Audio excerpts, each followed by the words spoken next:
Last year پہلی دفعہ جب یہ حکومت آئی تو مجھے فیل ہوا کہ شاید میرے جیسا بندہ واپس آ کے پاکستان میں گورنمنٹ میں رہ کے کچھ کنٹریبیوشن ملک کے اندر کر سکے. اس لیے کیونکہ مجھے یہ کانفیڈنس تھا کہ اس حکومت کو عام پاکستانی کے فیوچر کی پرواہ ہے.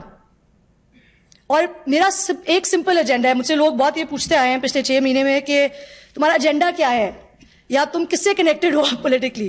دیکھیے جی، شارٹ آنسر از میں کسی سے کنیکٹڈ نہیں ہوں پولیٹیکلی، نہ ہی میری کسی سے رشتہ داری ہے. اور میرا ایک سمپل ایجنڈا ہے کہ مجھے پاکستان کی ترقی دیکھنی ہے.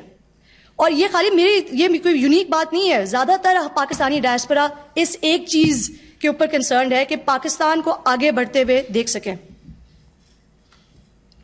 اور یہ بھی میں آپ کو بتاؤں کہ یہاں پہ میرے پہنچنے کی سٹوری کیسے شروع ہوئی. میں کسی کو جانتی ہوں جنہوں نے ایکچولی پی ایم صاحب کو اباؤٹ 6-7 مہینے پہلے ایک ای میل بھیجی کہ اگر آپ ٹیکنالوجی اور ڈیجیٹائزیشن کی طرف جانا چاہ رہے ہیں تو آپ اس سے بات کریں. مجھے پتا بھی نہیں تھا کہ یہ ای میل ان کو گئی. انہوں نے یہ ای میل اپنی ریفارم ٹیم کو فارورڈ کی. اس ریفارم ٹیم نے جو بھی ایکچولی یہاں پہ بیٹھی ہوئی ہے 6-7 مہینے میرے ساتھ فالو اپ کر کے مجھے کولڈ کال کیا. انہوں نے میری ان سے جب بات کرنی شروع ہوئی اس سے میری انٹروڈکشن جہانگیر ترین صاحب سے ہوئی، جنہوں نے مجھے میرے آئیڈیاز سنے، مجھے کنونس کیا کہ واپس آؤ پاکستان، مجھے پلیٹ فارم دیا، آئی ٹی منسٹر سے ملوایا، پریزیڈنٹ صاحب سے ملوایا، ملٹیپل کیبنٹ ممبر جو بھی مجھے نظر آ رہے ہیں یہاں پہ ان سے ملوایا، پی ایم صاحب کے پاس لے کے گئے کہ بتاؤ کہ کیا ہو سکتا ہے اس چیز کے اندر، جس ٹیکنالوجی جس کے تھرو پاکستان لیپ فراگ ہو سکتا ہے.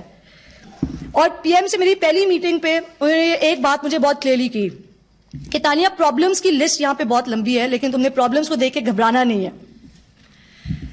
ان سب کی کانفیڈنس کی وجہ سے جی مجھے کانفیڈنس یہ پیدا ہوا کہ شاید ایز این آؤٹ سائڈر جو ایک سسٹم کا حصہ میں نہیں ہوں، شاید میں واپس آ کے لیپ آف فیتھ لے کے شاید کچھ یہاں پہ کنٹریبیوٹ کر سکوں. اب کیوں میں اتنی بلش ہوں پاکستان میں اپرچونٹی کے اوپر؟ دیکھیں ہمارے 100 ملین پلس لوگ 25 سال کی عمر سے چھوٹے ہیں اس وقت. تو فار ایوری پاکستانی جو ریٹائر ہوگا اگلے 20 سال میں 3 ینگ پاکستانیز ورک فورس کو انٹر کریں گے. یہ 3 پاکستانیز ٹیک سیوی ہیں، ان کو technology is a part of their lives. ہماری مڈل کلاس اسٹرانگ ہے اور گروئنگ ہے. کنزیومر اسپینڈنگ ہر ورٹیکل میں آپ دیکھیں کنزیومر اسپینڈنگ گرو کر رہی ہے. ٹیکنالوجی کی پینیٹریشن ابھی ہر ورٹیکل میں بہت کم ہے. تو آپ اگر اسی کو دیکھ لیں ایز این اپرچونٹی، چاہے وہ ٹرانسپورٹ ہو، چاہے وہ کامرس ہو، چاہے وہ پیمنٹس ہو، ہر ورٹیکل میں $1 بلین کمپنیز بننے کی اپرچونٹی ہے پاکستان میں. آج 70 ملین پلس ہمارے broadband internet connected users ہیں، 70 million plus amongst the largest in the world. اور سب سے امپورٹنٹ چیز ہمارا ٹیک ٹیلنٹ لوکلی اور ہمارا جو ٹیک ڈائسپورا ہے جو پچھلے ڈیکیڈ سے باہر کمپنیاں شروع کر رہا ہے، کمپنیوں کو اسکیل کر رہا ہے، ان کو بیچ رہا ہے، یہ سب لوگ آج تیار ہیں پاکستان کی ترقی کی طرف کنٹریبیوٹ کرنے کے لیے. اور گورنمنٹ کا رول دیکھیں، گورنمنٹ کا رول اس میں بہت سمپل ہے.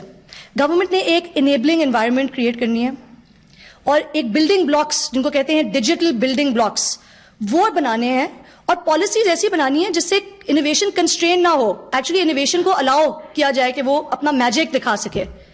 That's what the government needs to do. اور ان میں ہم نے 5 کلیئر ایریاز آئیڈینٹیفائی کیے ہیں جس میں سینٹرلی اپرووڈ اسٹریٹجیز کی ہمیں ضرورت ہے